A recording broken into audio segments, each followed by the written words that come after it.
was nothing particularly unusual about that June 30th, 1945. Subways, railroad terminals, and ferry boats discovered office-bound millions. Women went about their housework and later their day's shopping. Part of this normal life was newspapers, taken as a matter of course by everyone. So regular and complete a part of normal everyday living that finding newspapers on the newsstands, buying them morning and night, was taken pretty much for granted. Never a thought of the rumbling presses that produced them, completely oblivious to the vast transportation system that placed them so conveniently on 14,000 strategically located newsstands throughout the city. No reason to contemplate what life without newspapers would mean, until suddenly and with little warning, strike. 1,700 delivery men ceased work. Newspaper trucks stopped rolling. Newsstands formerly piled high with 8 daily New York newspapers were devoid of newspapers, devoid of customers, barren as a desert waste. With the lone exception of PM, newsstands were as bare as Mother Hubbard's cupboard. 13 million metropolitan New Yorkers deprived of their daily newspaper fare, and this at a time when great events were in the making the world over. President Truman was on his way to a meeting of the Big Three. Japanese cities were being laid waste by B-29s. Thousands of American boys were returning home from European battlefields. Now newspapers were more than a habit, more than a convenience. They were a necessity. Here, then, was the time of all times for radio, the psychological moment. For years, the point has been argued, discussion has raged pro and con. Will radio eventually supplant newspapers? Isn't it easier to turn a switch than to read an editorial? Yes, for radio, here was a heaven-sent opportunity. Reluctant to profit by adversity, hesitant to capitalize misfortune, radio nevertheless had a job to do, a public service to perform, and radio rose nobly to the occasion. Newscasters and commentators labored long and hard. Radio news programs were substantially increased. Many newspapers either started or increased their regular news radio roundup. The Times was on the air every hour on the hour. The Herald Tribune had a regular news period. The News doubled its schedule, went on the air 48 times a day. At almost any hour, day or night, the public could flip a dial and hear a newscast. Certainly, if news by radio could satisfy the news-hungry public, radio was giving it every chance. But something was lacking. An appetizer is a poor substitute for a full meal. A starving man languishes on a Hollywood diet. Radio was apparently not the right answer. Newspaper readers telephoned in and discovered that despite pickets, newspapers were still being published every day. Learned they could obtain copies by going directly to the newspaper plant. Here is the Herald Tribune plant on the first day of the strike, showing the truck loading platform used to sell papers in the emergency. The first day of the strike, Herald Tribune circulation plummeted to 15,000. But as more and more loyal Tribune readers learned they could buy the paper at the plant, they went to the Herald Tribune in ever-increasing numbers. On the last day of the strike, the Herald Tribune sold 65,000 copies, by far the greater portion of them in direct over-the-counter sales to Tribune readers who had taken the time and trouble to come far out of their way to get a copy of their favorite morning newspaper. This represents a surprisingly high percentage of Tribune circulation achieved under extremely difficult conditions. Meanwhile, a flood of Tribune readers phoned the paper. Please give me more information on the change in red point values. Is it true that President Truman is out of the country? On what troop ship is my husband returning home? Now let's move to the Journal-American. Here is a newspaper plant so disadvantageously located for the general public that the paper maintains frequent bus service for its own employees to a nearby transportation center. The sirens of East River shipping convoys provide a musical background for the roar of the presses. Despite its inaccessible location, Journal-American readers travel to the plant on South Street in droves. Circulation on the first day of the strike dropped to 4,000, but by the end of the strike, daily sales figures climbed to 25,000. Mirror fans lined up at the Mirror plant in mounting crescendo. Daily sales figures are unavailable, but through teeming rain and blazing heat, Mirror readers made the trip to the plant, stood in line, made their purchase. The New York Sun. Here was New York's longest picket line. It is impossible to show the full effect of the Sun readership line because the paper was sold inside the building. Sun readers entered the marble lobby of the building shown in the center, made their purchase inside, and emerged through the door at the left. When sales got too heavy for the emergency office, boxes were set up in the marble foyer to serve as temporary newsstands. During rush hours, the place looked like Grand Station. Circulation climbed from a low of 23,000 on the first day of the strike to a high of 78,000 on the last day. The New York World Telegram. This plant is located downtown near the New Jersey commuting terminal. The entrance where papers were sold is situated on a narrow side street, in deep shadow, untouched by the rays of the afternoon sun. This made it impossible to take color pictures. There was nothing shadowy, however, about the long lines of World Telegram readers who came from near and far. Readers made the trip to the World Telegram plant all the way from New Haven, Connecticut, from the far corner of Long Island.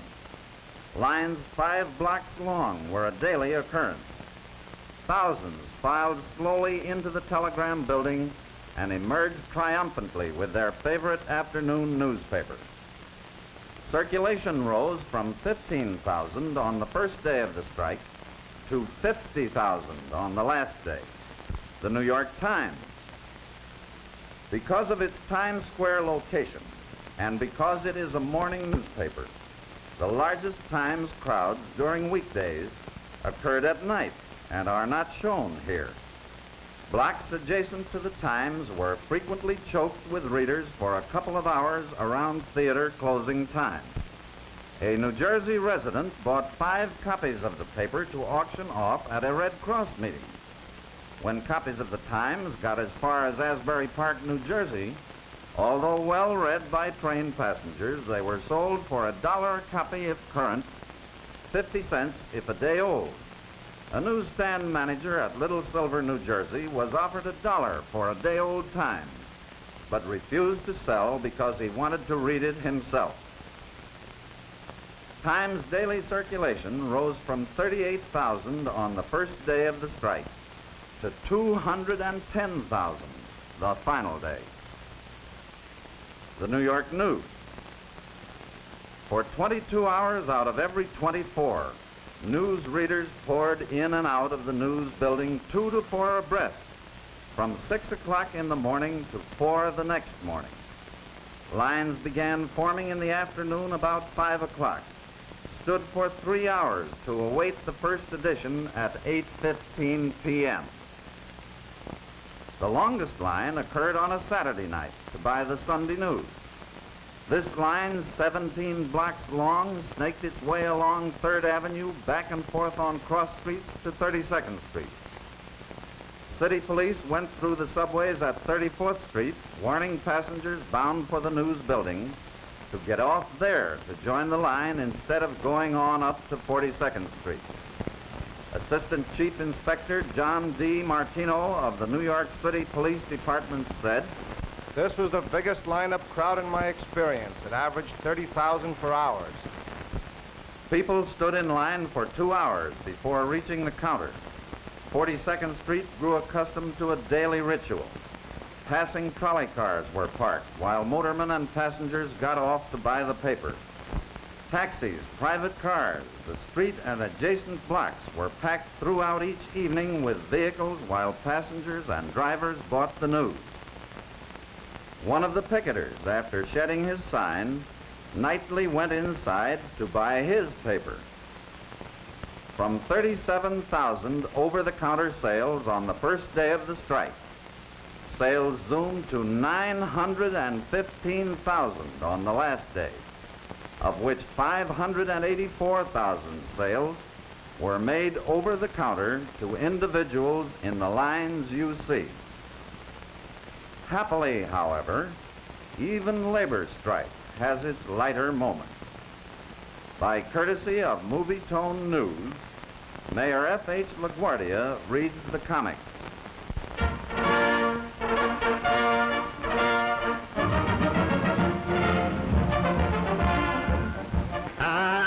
Here's Dick Tracy. Now here, the first picture is the laundry wagon. It's a yellow laundry wagon. And Wet Wash, that's the driver, you know. He's very calmly sitting down with his back toward the back of the wagon, eating his lunch. Our little friend, Leadinghoff, what is her name? I'll get it in a minute. She's inside with the money. And she says, "When are you going to let me out of here?" He says, Wet Wash says, "Easy, sister, easy." And then the next picture, and we hear the sound from inside the wagon. Wet Wash says, "I'll let you out when you've decided to give me a better cut of that dough." From the inside. And we see the inside now. "I offered you $1,000. What do you think I am? This is my money." And if you remember, she starts stripping and tearing up the laundry. And she has all of the money in bills in the pillow slip. And we hear Wet Wash, "Listen, baby, I know you're a maid at Van Hoosen's. I saw you there last week. And I know there's something phony about that dough. Now, when we get it, it's going to be 50-50. Okay? Then maybe you'd like some more of your laundry torn to pieces." Rip! She's ripping that laundry there, and that little delicate piece of lingerie. And he looks in. "Ye gods, I lose my job over this. Stop, you win. I'll settle for $5 grand. Now, get this picture. Here is Wet Wash. The doors of the laundry wagon are open. He's leaning with his back toward the wagon, and he's counting his money. 2, 3, 4,000. Now he's getting into the hundreds. 600, 700, 800. And the picture shows a hand of Breathless stretching out. She's got hold of that iron pot. Remember the iron pot she took from the Van Hoosen's gardener's flat to put the money in. And crash! She crashes it on his head. Knocked out. Say, children, what does it all mean?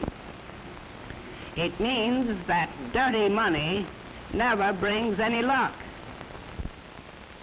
Thus, New York learned that if the newspapers could not go to the public would come to the papers. During the 17 days of the strike, the public came to the various plants, bought a total of 10,628,000 newspapers. Trouble, inconvenience, this was the price paid each day for New York newspapers by long lines of people in rain and sun, standing for hours on hard concrete, risking bodily harm by cutting through picket lines, impervious to shouted warnings of pickets in a city heavily unionized. Men, women, and children in all walks of life, giving up a summer evening of pleasure or relaxation, going without lunch or postponing dinner for hours, coming for miles in oven-warmed subways to stand for long periods in halting or slow-moving files. Patient, perspiring, persistent, all for a few penny purchase. Such is the miracle of journalism, and such is the significance of newspapers to their readers. Newspapers which can be read and reread. Newspapers in which the public can read all about it in their own time, at their own convenience. And thus was New York's sigh of relief when the strike finally was ended, when within the hour the trucks were rolling and New York life returned to normal. Once again, dramatic proof has been given that no other medium can take the place of newspapers in the lives of the people.